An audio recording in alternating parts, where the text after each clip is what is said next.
Hello guys, welcome back to my YouTube channel No Fast BD. আগন্তুক অসম চৰকাৰৰ DLED entrance এক্সামৰ বাবে general নলেজৰ কেইটামান গুৰুত্বপূৰ্ণ প্ৰশ্ন আপোনালোকলৈ লৈ আহিছোঁ। আহক আজি আমাৰ ভিডিঅ'টো আৰম্ভ কৰোঁ। আজি ভিডিঅ'ৰ 1 নম্বৰ স্থানত থকা প্ৰশ্নটো হ'ল হুমায়ুন নামা কোনে লিখিছিল? প্ৰশ্নটো আমাক কি কৰিছে? হুমায়ুন নামা কোনে লিখিছিল? কোনোবাই আপোনালোকে জানে নেকি? জানে যদি আমাক জনাব। হুমায়ুন নামা কোনে লিখিছিল?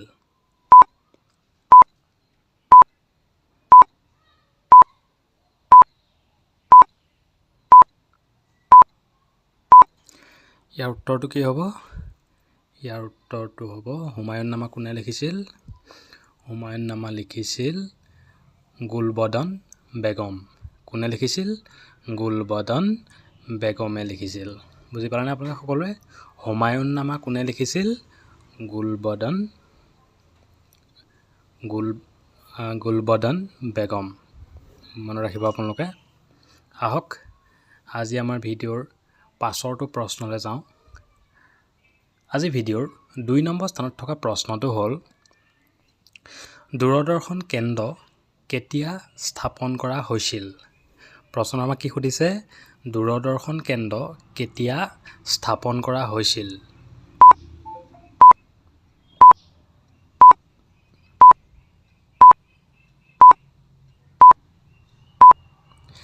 ইয়াৰ উত্তৰটো কি হ'ব? ইয়াৰ উত্তৰটো হ'ব 1959 চনত। কিমান চনত? 1959ত। দূৰদৰ্শন কেন্দ্ৰ কেতিয়া স্থাপন কৰা হৈছিল? 1959ত। সকলোৱে মনত ৰাখিব। দূৰদৰ্শন কেন্দ্ৰ কেতিয়া স্থাপন কৰা হৈছিল? 1959 চনত। আহক আজি আমাৰ ভিডিঅ'ৰ পাছৰটো প্ৰশ্নলৈ যাওঁ। আজি ভিডিঅ'ৰ 3 নম্বৰ স্থানত থকা প্ৰশ্নটো হ'ল কোন চনৰ পৰা অস্কাৰ পুৰস্কাৰ আৰম্ভ কৰা হৈছিল? প্ৰশ্নটো আমাক কি সুধিছে? কোন চনৰ পৰা অস্কাৰ পুৰস্কাৰ আৰম্ভ কৰা হৈছিল? আপোনালোকে সকলোৱে শুনিছে চাগে। অস্কাৰ পুৰস্কাৰ আপোনালোকে সকলোৱে চিনি পায়। অস্কাৰৰ কথা আপোনালোকে জানেই। কিমান চনৰ পৰা অস্কাৰ আৰম্ভ কৰা হৈছিল? কোনোবাই জানে নেকি? জানে যদি আমাক জনাওকচোন।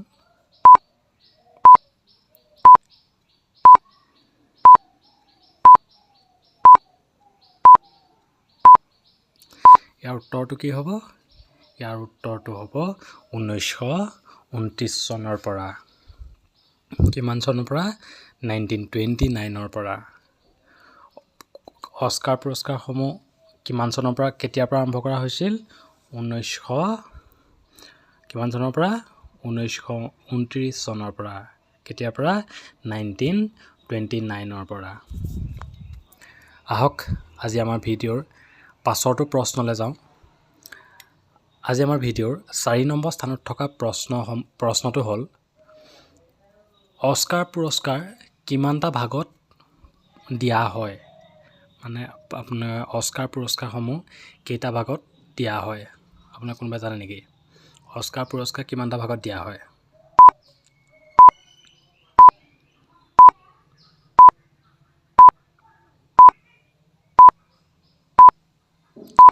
ইয়াৰ উত্তৰটো কি হ'ব?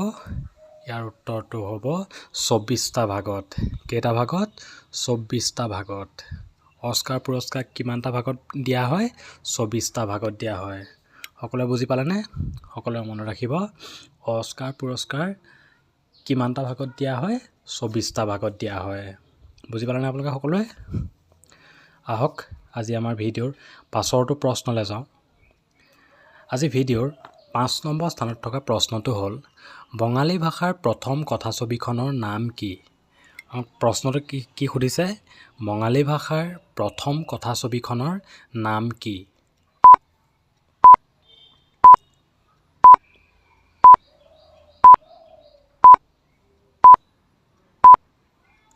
ইয়াৰ উত্তৰটো কি হ'ব? ইয়াৰ উত্তৰটো হ'ব জামাই ষষ্ঠী। কি? জামাই ষষ্ঠী। বঙালী ভাষাৰ প্ৰথম কথাছবিখনৰ নাম কি? জামাই ষষ্ঠী। বুজি পালেনে আপোনালোকে সকলোৱে? বঙালী ভাষাৰ প্ৰথম কথাছবিখনৰ নাম কি? জামাই ষষ্ঠী। আপোনালোকে মনত ৰাখিব, আপোনালোকে আমাৰ কুৱেশ্যনবিলাক বহীত নোট কৰি যাব, তেতিয়া আপোনালোকৰ পাছত পঢ়িবৰ কাৰণে সুবিধা হ'ব। আহক আজি আমাৰ ভিডিঅ'ৰ পাছৰটো প্ৰশ্নলৈ যাওঁ। আজি ভিডিঅ'ৰ 6 নম্বৰ স্থানত থকা প্ৰশ্নটো হ'ল 2017 চনৰ সাহিত্যৰ নবেল বঁটা কোনে পাইছিল? প্ৰশ্নটো কি সুধিছে? 2017 চনৰ সাহিত্যৰ নবেল বঁটা কোনে পাইছিল? প্ৰশ্নটো মন কৰিব, 2017 চনত সাহিত্য নবেল বঁটা কোনে পাইছিল? আপোনালোকে কোনোবা জানে নেকি? জানে যে আমাক জনাওকচোন।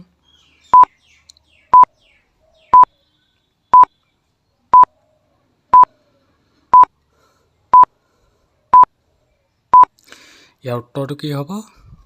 ইয়াৰ উত্তৰটো হ'ব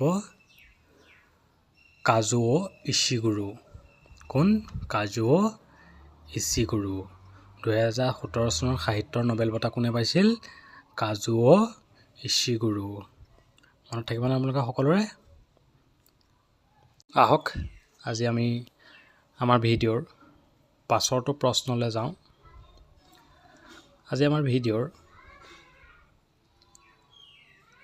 7 নম্বৰ স্থানত থকা প্ৰশ্নটো হ'ল ডিস্কভাৰী অফ ইণ্ডিয়া গ্ৰন্থখনৰ লেখক কোন?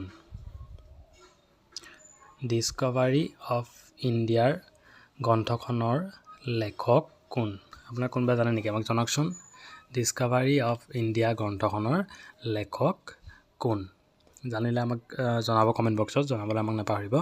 ডিস্কভাৰী অফ ইণ্ডিয়াৰ গ্ৰন্থখনৰ লেখক কোন?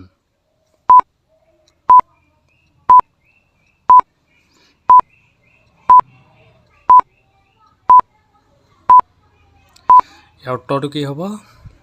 ইয়াৰ উত্তৰটো হ'ব জৱাহৰলাল নেহৰু। কোন? Jawaharlal Nehru. Discovery of India গ্ৰন্থখনৰ লেখক কোন? জৱাহৰলাল নেহৰু। আহক আজি আমাৰ ভিডিঅ'ৰ পাছৰটো প্ৰশ্নলৈ যাওঁ। আজি ভিডিঅ'ৰ 8 নম্বৰ স্থানত থকা প্ৰশ্নটো হ'ল ভাৰতৰ কোন ৰাজ্যক পঞ্চনদীৰ দেশ বোলে? প্ৰশ্নটো কি সুধিছে? ভাৰতৰ কোন ৰাজ্যক পঞ্চনদীৰ দেশ বোলে? আপোনালোকে জনাওকচোন আমাক জানে যদি। ভাৰতৰ কোন ৰাজ্যক পঞ্চনদীৰ দেশ বোলে?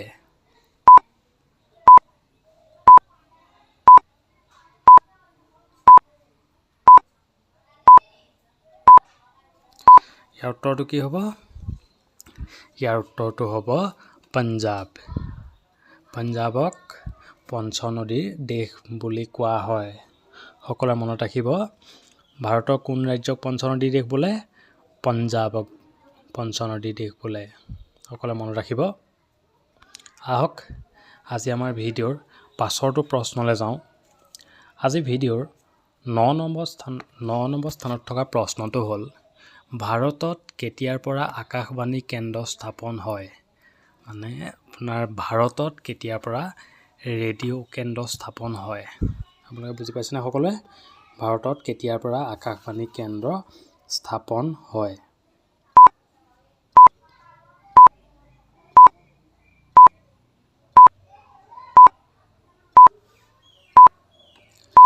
ইয়াৰ উত্তৰটো কি হ'ব? ইয়াৰ উত্তৰটো হ'ব 1936 চনৰ পৰা। কিমান চনৰ পৰা ভাৰতত আকাশবাণী কেন্দ্ৰ স্থাপন কৰা হয়? 1936 চনত। কিমান চনত? 1936ত। সকলোৱে মনত ৰাখিব। আহক আজি আমাৰ ভিডিঅ'ৰ অন্তিম স্থানত থকা প্ৰশ্নটো চাওঁ। আজি ভিডিঅ'ৰ অন্তিমটো প্ৰশ্ন হ'ল উইংছ অফ ফায়াৰ গ্ৰন্থখনৰ লিখক কোন? প্ৰশ্নটো আমাক কি সুধিছে? উইংছ অফ ফায়াৰ গ্ৰন্থখনৰ লেখক কোন? কোনোবাই জানে নেকি? আমাক জানে যদি আমাক জনাওকচোন। উইংছ অফ ফায়াৰ গ্ৰন্থখনৰ লেখক কোন?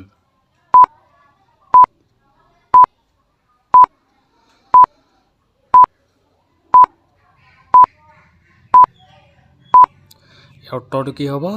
ইয়াৰ উত্তৰটো হ'ব APJ আব্দুল কালাম। কোন? APJ Abdul Kalam. Wings of fire গ্ৰন্থখনৰ লেখক কোন? APJ আব্দুল কালাম। কিমান চনত লিখিছিলে? আপোনালোকে কোনোবা জানে নেকি? আমাক জানে যদি আমাক জনাওকচোন। কিমান চনত উইংছ অফ ফায়াৰ গ্ৰন্থখনৰ লিখক কোন APJ আব্দুল কালাম কেতিয়া লিখিছিলে 1999 চনত কিমান চনত 1999 চনত ধন্যবাদ যদি আপোনালোকে আমাৰ ভিডিঅ'টো চাই ভাল পালে আমাক লাইক কমেণ্ট কৰি জনাবলৈ নাপাহৰিব আৰু লগতে আপোনাৰ বন্ধুবৰ্গৰ মাজত আমাৰ ভিডিঅ'টো শ্বেয়াৰ কৰিবলৈ নাপাহৰিব ধন্যবাদ আগলৈ এনেকুৱা ধৰণৰ প্ৰয়োজনীয় ভিডিঅ'সমূহ পাই থাকিবৰ বাবে আমাৰ চেনেলটো please like comment share and subscribe কৰি বেল আইকনটো অন কৰি দিব ধন্যবাদ কাইলৈ পুনৰ লগ পোৱা প্ৰতিশ্ৰুতিৰে আজিলৈ এৰিছোঁ বাই বাই গুড নাইট